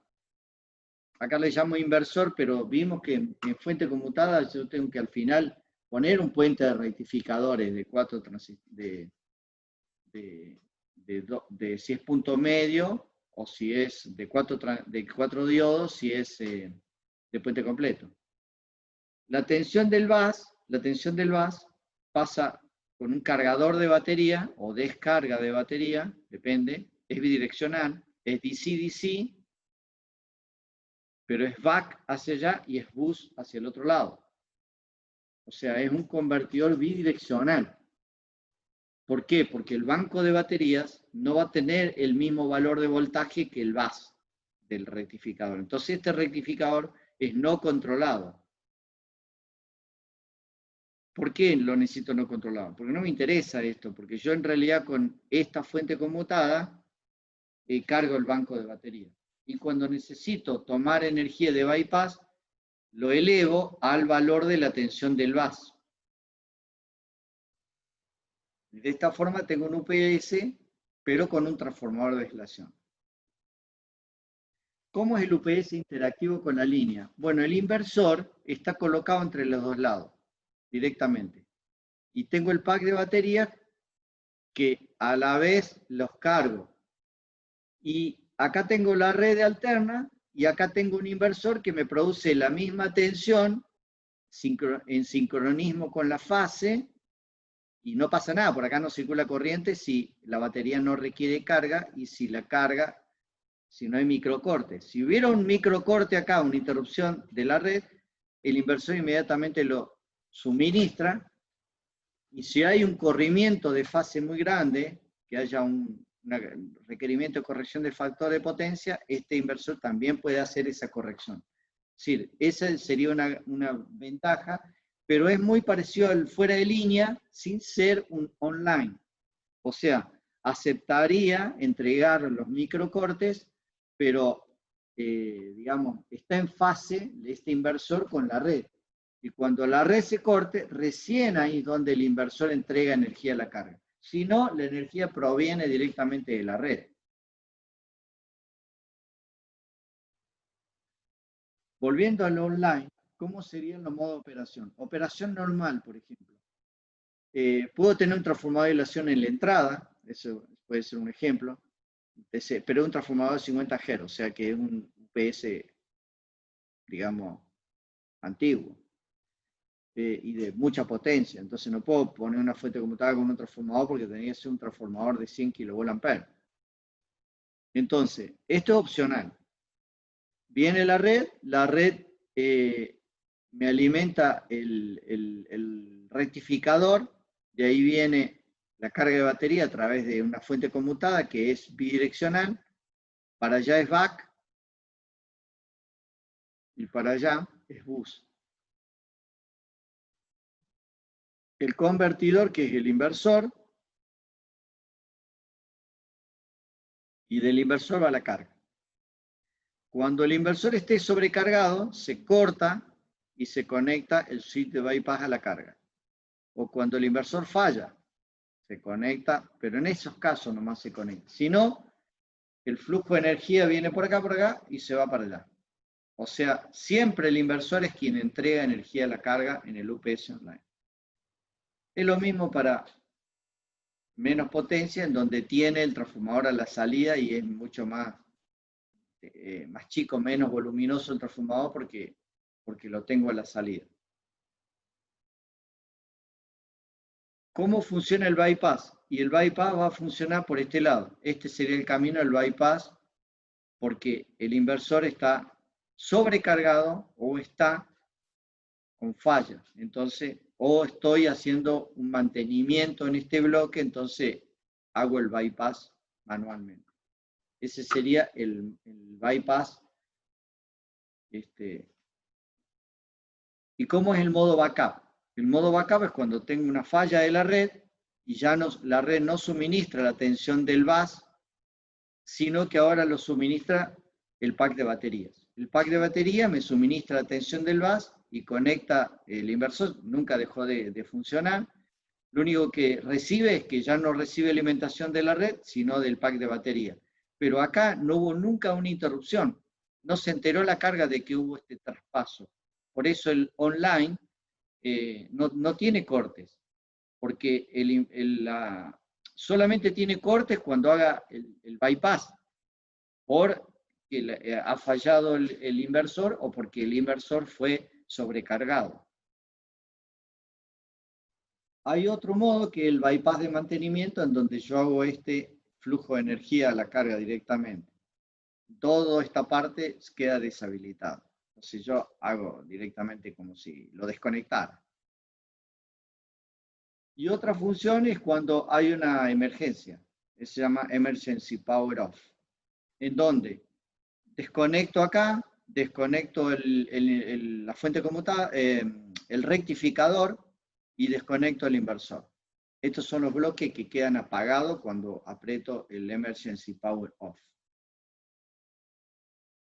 El Emergency Power Off es una perilla grande roja que está puesta adelante y para hacer una parada, digamos, de emergencia del UPS.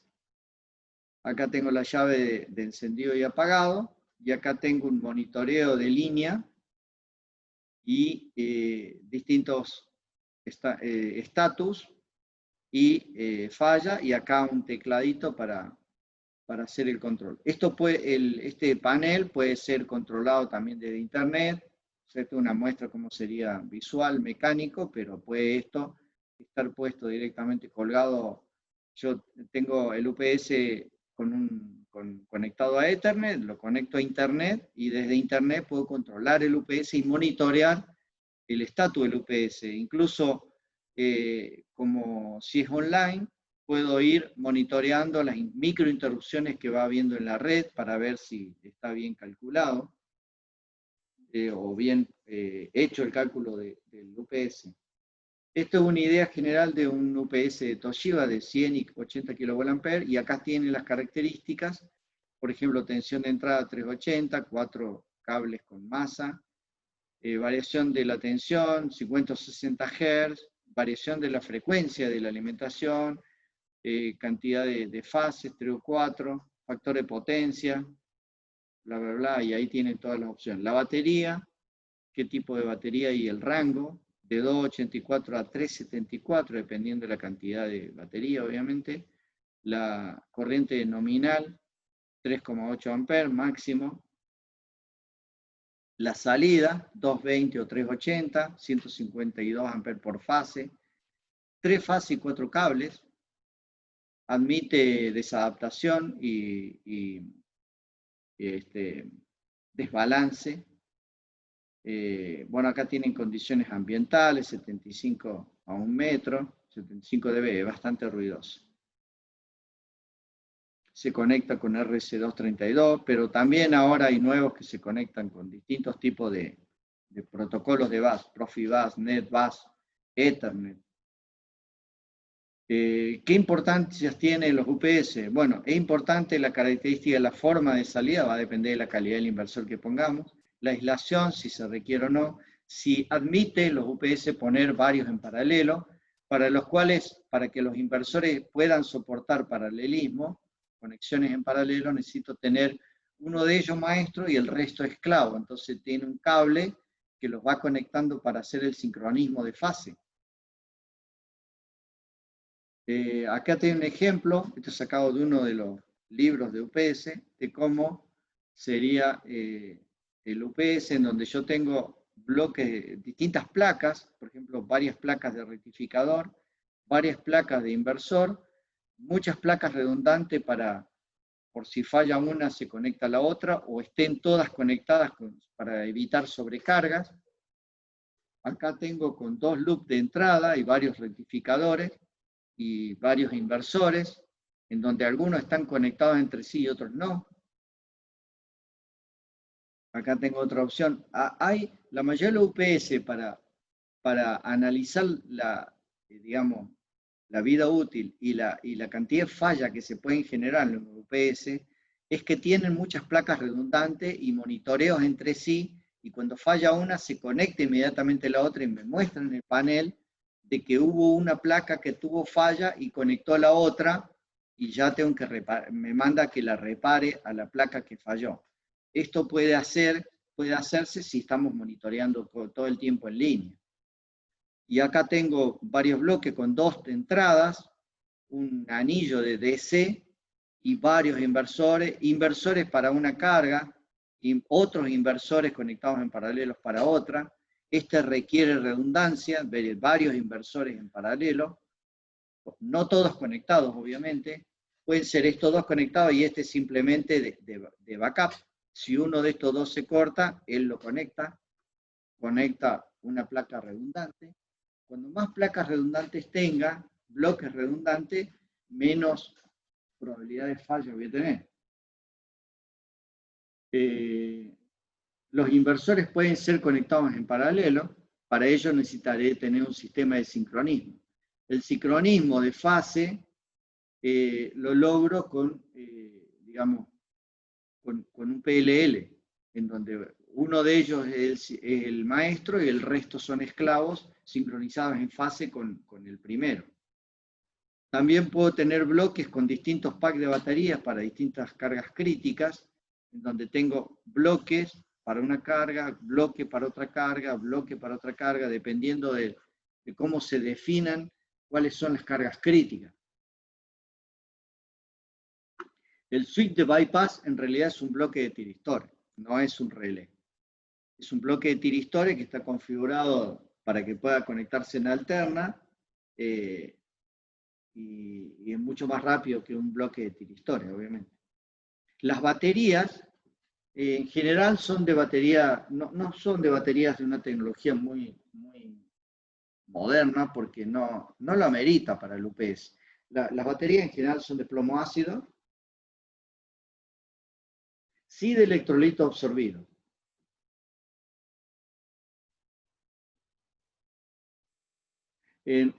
Pues en inglés se llama SLA, Sealed Lead Acid. No serían las de gel esas, digamos. Sí, sí, también. Se llama de gel también, pero en realidad el nombre correcto es de electrolito absorbido. Ajá, listo. ¿Por qué razón se siguen utilizando la de plomo ácido y no a estas baterías muy modernas? Porque costo primero, y segundo, porque se pueden conectar directamente al voltaje del bus. Lo único que si yo tengo una tensión de bus, por ejemplo, de 28 voltios, yo puedo conectar unas baterías de 24 voltios en el bus de 28 y obviamente la corriente va a circular para carga y yo lo conecto directo. No hago ninguna conversión, no pongo acá un convertidor en el medio. Lo conecto directamente. En un bus de 28 puede estar conectado a una batería de 24. Cuando la tensión se va a levantar a 28, obviamente, y acá va a circular una corriente. Pero esta corriente va a ir disminuyendo hasta el valor de flotación. Por lo tanto, la batería no va a recibir más carga hasta que se haya terminado su proceso de carga. Cuando la tensión del bus desaparezca porque el generador que provee esta alimentación se desconecta, es la batería quien va a suministrar, pero a 24 voltios. Entonces la tensión que tenía 28 pasa a 24 porque este sería la batería. Y este el generador, que me entrega 28, pero si hay interrupción, baja a 24.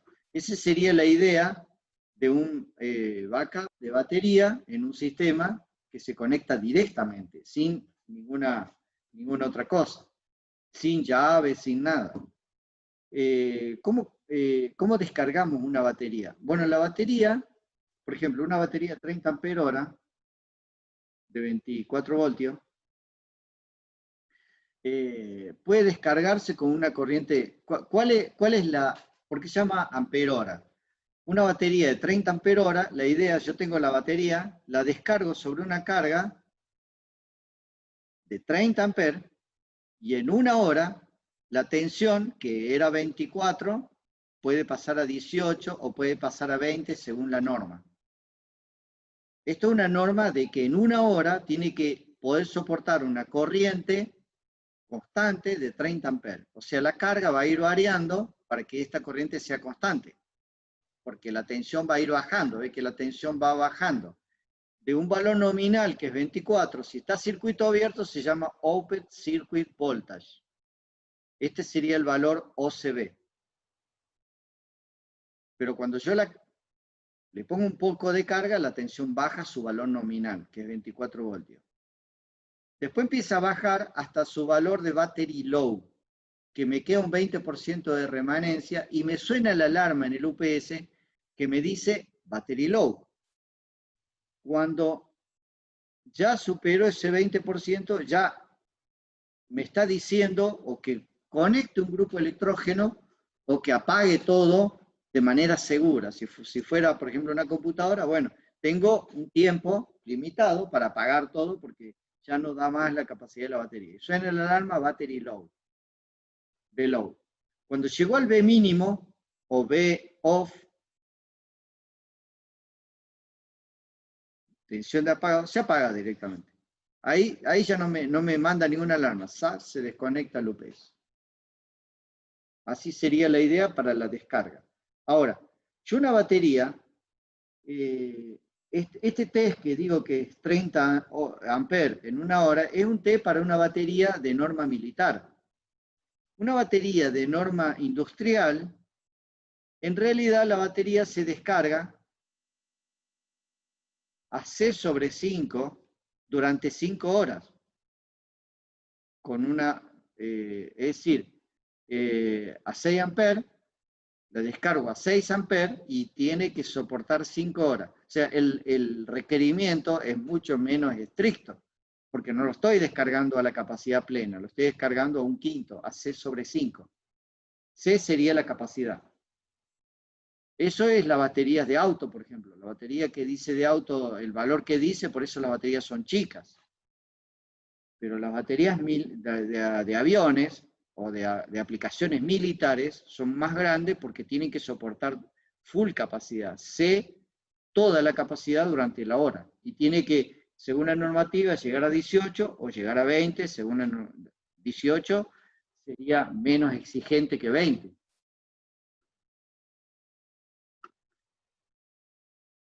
Esa sería la descarga. Vamos a la carga. La carga puede ser por tensión constante o por corriente constante. Primero acá se muestra que lo hago por corriente constante. Entonces un valor de corriente constante, la tensión va a ir creciendo hasta su valor máximo. Entonces acá sería el mínimo, que sería 20 voltios, y acá el máximo, que sería como 33 o 31 voltios para una batería de 24. Cuando llegó a ese valor máximo de tensión, entonces puede ser 28 también, 28.1, depende de la norma, ¿no? Esta tensión va a ir cayendo, esta corriente, digo, va a ir cayendo hasta llegar a su valor de flotación. Acá quedó completamente cargada la batería y mantiene la tensión del bus constante. Entonces, ¿por qué primero me conviene cargarlo con corriente? Porque si yo la batería está muy descargada y lo conecto en un bus de 28 y la batería que tiene en este momento, supongan, 18 o 20 voltios, por acá va a circular una corriente tremenda porque la batería está muy descargada. Se me conviene cargarlo con un valor de corriente constante al principio, o si no, puedo conectar una batería a un bus directamente, pero la batería tiene que estar casi cargada. No puedo conectar una batería descargada directamente al bus. Entonces, esa sería la idea. Si no, tengo que poner un cargador de batería. Pero esta es una idea de hacer un método de cargar la batería sosteniendo el valor de corriente o limitando el valor de la corriente y que la tensión vaya alcanzando levemente al valor de la tensión del bus. Eso sería con un cargador, digamos. Entonces, esta sería una idea para cargar una batería, que sería un mixto entre corriente y tensión. Si lo voy a meter directamente con la tensión, la batería tiene que estar por lo menos un 70-80% cargada, porque si no la corriente que va a introducirse a la batería va a ser una corriente en exceso. Ahora, una batería de 30 amperios, ¿puedo descargarla a 900 amperes? La respuesta es sí, pero en un tiempo menor.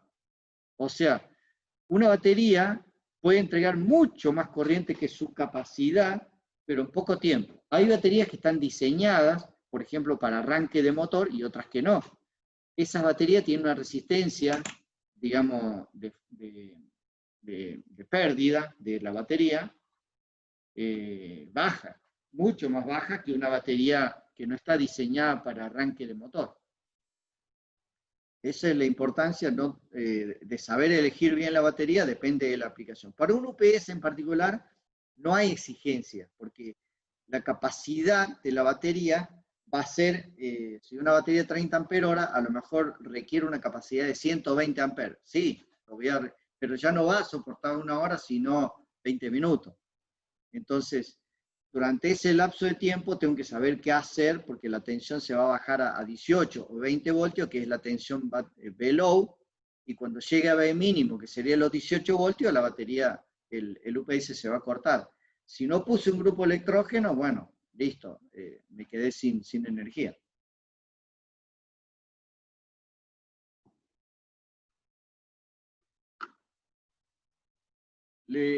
Los sistemas de rectificadores de entrada pueden tener incluido un corrector de factor de potencia.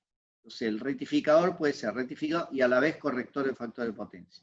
Y las técnicas de estos correctores pueden ser pasivas o activas.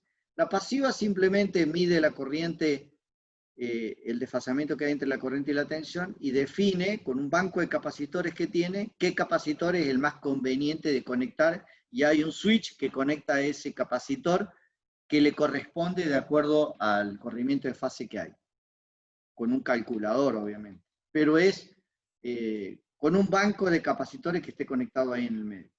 El activo no, hace una medición de la tensión, de la forma de onda de la tensión, y genera con una fuente conmutada que la forma de onda de corriente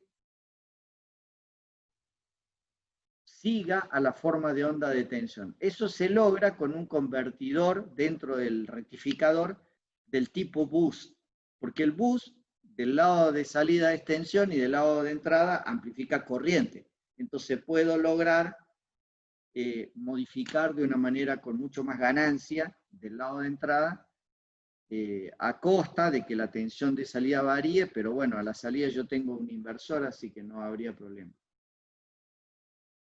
Entonces, esta sería la idea de las técnicas pasivas y activas. El primero, directamente tengo componentes capacitores, básicamente, y ahí tengo un circuito de un UPS, digamos, de baja potencia, en donde tengo el rectificador con, digamos, el corrector de factor de potencia, que es un elevador, una fuente conmutada boost, y acá tengo la tensión del bus, y acá tengo un inversor, y el inversor va directamente a la carga. Y acá tengo el switch de bypass, es un UPS online. El inversor siempre está conectado a la red, a menos que haya sobrecarga.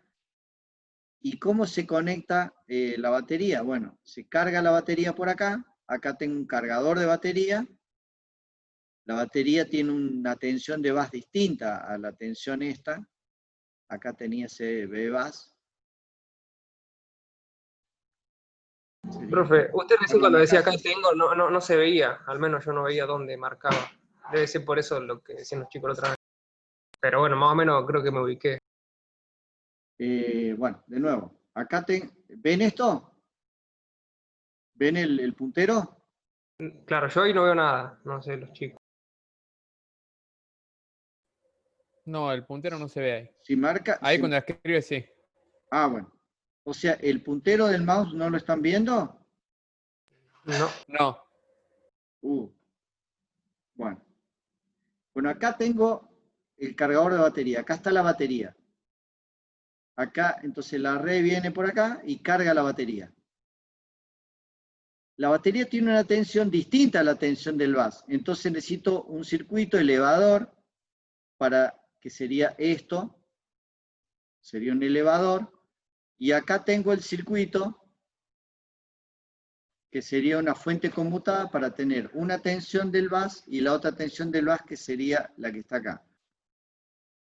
Esta tensión, cuando la red se corta, cuando la red se corte, yo voy a tener suministro por este lado de la tensión acá, y entonces el inversor, que es este, va a estar conectado sobre la carga por la entrega digamos, de las baterías.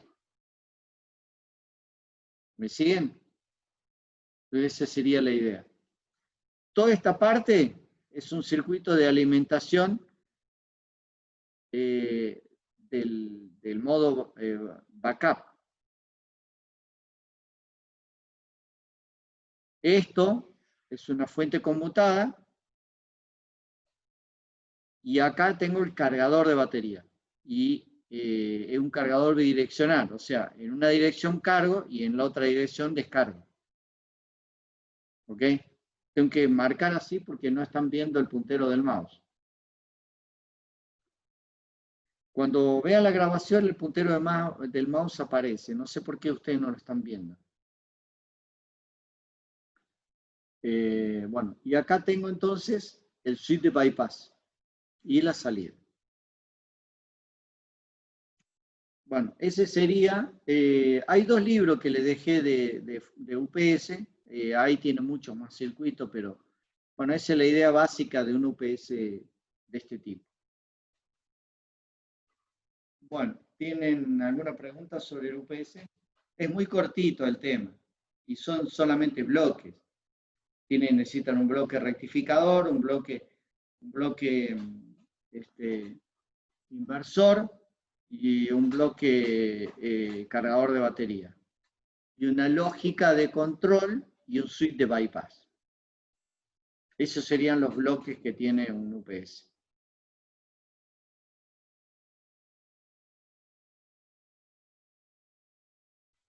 Bueno, voy a pausar la grabación y si alguien quiere hacer preguntas, estoy disponible.